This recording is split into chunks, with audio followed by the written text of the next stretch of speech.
반갑습니다. 주식닥터입니다. 오늘 살펴볼 종목은 웰크론입니다. 오늘 8,300원 마이너스 3.60%로 마감했는데요.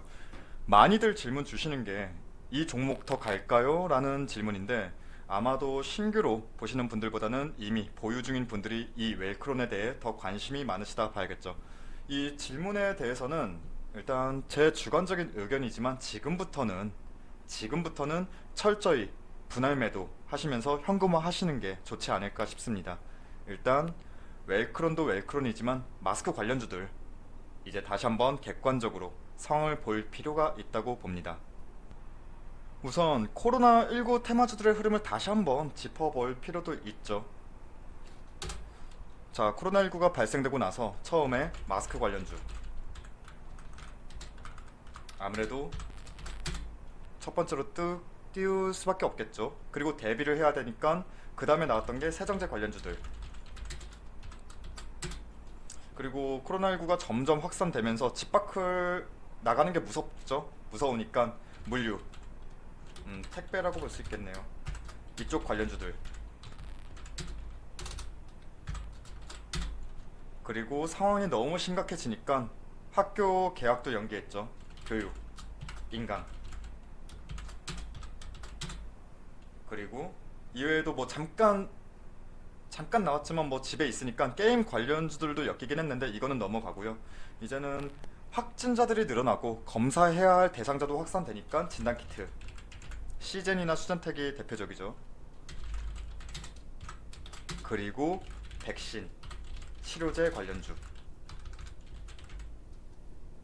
이렇게 지금 흘러가고 있다고 보는데 이러한 테마의 반영은 사실 분석도 사실 필요가 없습니다. 현재 우리가 겪고 있는 상황이 시장에서 녹여질 뿐이에요. 그럼 다시 웰크론 마스크 관련주를 살펴보자면 지금 상황만 비춰보자 이거예요. 지금도 마스크가 부족해서 난리예요. 그럼 수요가 더 많은데, 수요가 많죠. 수요가 많은데 공급이 부족해요. 아직 마스크 관련주들은 끝나지 않은 것 아닌가 라고 생각하실 수도 있어요. 왜냐면은 수요가 너무 절대적으로 부족하니까. 하지만 제가 아까도 말씀드렸지만 상황을 보라 말씀드렸잖아요.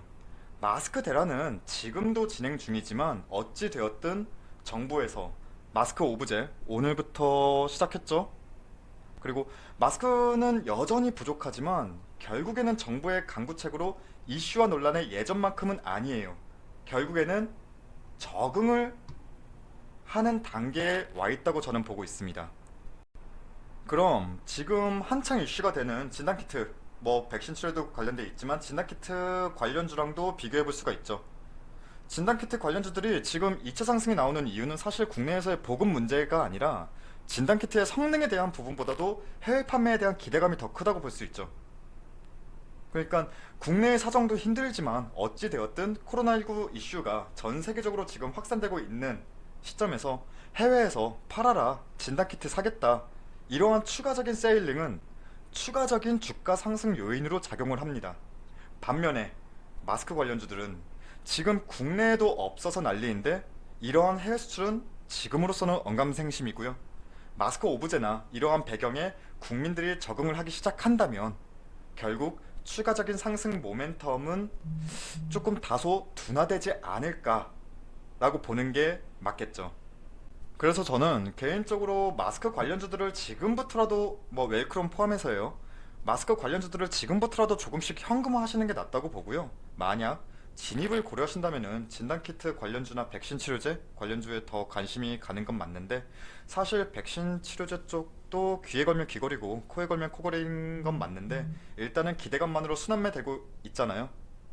하지만 리스크는 조금 높죠. 그래서 정리하자면은 웬만하면은 이제 코로나19 테마주들은 보수적인 관점으로 보셔야 한다고 보는데, 그래도 마스크 관련주들보다는 기대감 면에선, 그리고 관심도 면에선 조금 더 진단키트나 백신 치료제 쪽이 낫지 않을까 싶습니다. 자, 그래서 마스크 관련주들은 개인적으로는 긍정적인 부분보다는 이제는 보수적인 관점에서 매매를 진행하셔야 되는 게 낫지 않을까 다시 한번 말씀드리고요. 웰크론 차트 한번 볼게요.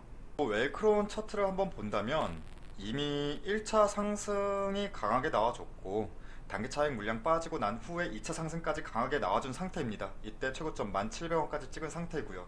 그리고 또다시 차익 물량 빠지고 다시금 상승 추세를 보여줬지만 저는 이 상승각이 중요하다고 봐요. 일단 1차, 2차 때의 상승각과 비교하면은 매우 그 상승각에 조금 완만해졌다고 보는 편인데 이전만큼의 연속적인 강한 상승 추락을 보이진 못한다고 보고 있어요. 그리고 보통 이렇게 세 번의 상승 파동이 나와줬다면 그 이후에는 추가적인 상승 파동을 만들기까지 꽤 시간이 걸리는 게 보통인데 물론 지금의 등락률을 파동이라고까지는 볼 수 없다는 시선도 있어요. 일단 하지만 거래량도 안 나오던 종목이 최근에 급격하게 거래량 수반되면서 차트가 이렇게 그려졌다면 파동이라고 보는 게 맞겠죠. 그래서 제 의견을 정리하자면 길게 가지고 갈 종목은 아닙니다. 마스크 대란이 극심화되었을 때도 1,700원 이때 최고점 찍었을 때가 저는 상승 제한선이라고 보고 있고요. 그리고 이 종목은 길게 보지 말라고 말씀드렸잖아요. 짧게 보세요. 저는 짧게 본다고 말씀드리고 싶은데 일단은 간단합니다. 이평선만 보십시오. 단기로 접근하셨다면 단기 3일, 5일선 지금 제 차트에는 지금 분홍색 선으로 되어 있는 이 5일선인데 저는 보통 5일선을 자주 보는데 5일선을 캔들의 종가상 5일선을 이탈했다면 분할 매도 또는 매도 진행하시고 만약에 종가상 꼬리는 필요 없어요. 종가상 5일선 위에 위치해 있다 하면은 조금 더 보유 관점으로 보시고요. 해서 정리하자면은 지금 이 종목은 단기 대응을 하시라 말씀드렸고 그 단기 대응 방법은 5일선, 5일 이평선만 보시라 말씀드릴게요. 5일 이평선을 위에 위치하면 종가가 보유, 만약에 종가가 이탈했다면 매도, 그리고 그 이후에 다시 올라왔다? 다시 또 들어갈까? 아니요, 저는 그건 아니라고 봅니다. 마스크 관련주는 제가 아까도 말씀드렸지만 마스크 관련주에 집중하실 바에야 차라리 진단키트나 백신 관련주, 물론 이것도 리스크가 굉장히 높아요, 지금 들어가기에는. 하지만 마스크 관련주보다는 그쪽이 조금 더 위아래 등락폭은 보이겠지만 조금 더 시세가 나와주지 않을까 싶습니다. 이상으로 웰크론 살펴봤고요. 웰크론 뿐만 아니라 마스크 관련주들은 말씀드렸듯이 단기 이평선 기준으로 저는 5일선 본다고 말씀드렸어요. 5일선. 근데 일단은 단기 이평선을 기준으로 종가상 위치 확인해 주면서 단기 대응하시는 게 지금으로서는 가장 나은 방법이라고 저는 보고 있고요. 일단은 질문 주신 게 웰크론인데 웰크론 같은 경우에는 움직임은 지속적으로 저도 살펴볼 예정입니다. 모두 힘내시고 이 종목은 앞으로도 계속 살펴볼 테니까요. 구독과 좋아요도 부탁드립니다. 감사합니다.